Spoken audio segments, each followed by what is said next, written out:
गुरुवार को देश की सबसे बड़ी बीमा कंपनी एलआईसी चर्चा में रही। कंपनी के तिमाही नतीजे घोषित हुए। पिछले साल जून तिमाही के मुकाबले इस साल जून तिमाही में कंपनी का मुनाफा 14 गुना बढ़कर 9,544 करोड़ रुपए रहा, लेकिन बीती मार्च तिमाही के मुकाबले मुनाफा 29% घटा है। मार्च तिमाही में कंपनी का मुनाफा 13,428 करोड़ रुपए रहा था।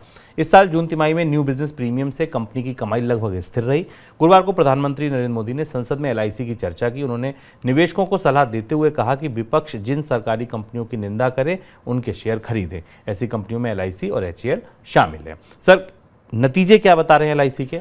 प्रधानमंत्री ने सदन में जो कहा और एलआईसी के जो नतीजे थे उनमें दोनों में एक किस्म का विरोधाभास है। हालांकि प्रधानमंत्री का बयान राजनीतिक रूप से ये था क्योंकि एलआईसी के अडानी समूह में निवेश को लेकर विपक्ष ने तमाम आरोप लगाए थे, तो प्रधानमंत्री उस संदर्भ में उसका जवाब दे रहे थे। पर हम एलआईसी के नतीजों की बात करते हैं।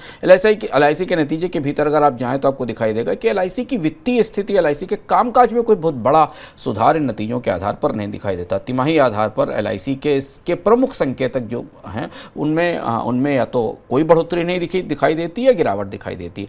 क्योंकि एलआईसी ने क्या किया है कि एलआईसी ने अपने में जो 14% की बढ़ोतरी है, 14 गुना बढ़ोतरी जून के क्वार्टर के प्रॉफिट में दिखाई दे रही है, वो हिस्सा ये है कि इसलिए है क्योंकि एलआईसी ने शेयर होल्डर्स के फंड्स में अपना पैसा ट्रांसफ़र किया है ताकि एलआईसी के मुनाफे में बढ़ोतरी दिखाई दे सके।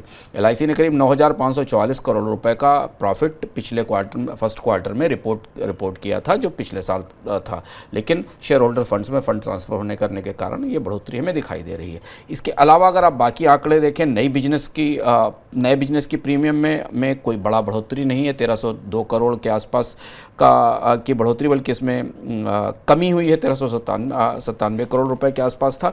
और जो एनुअलाइज्ड प्रीमियम ग्रोथ है, जिसके आधार पर बीमा कंपनी की तरक्की या ग्रोथ को नापा जाता है, वो भी स्थिर स्थिति में है।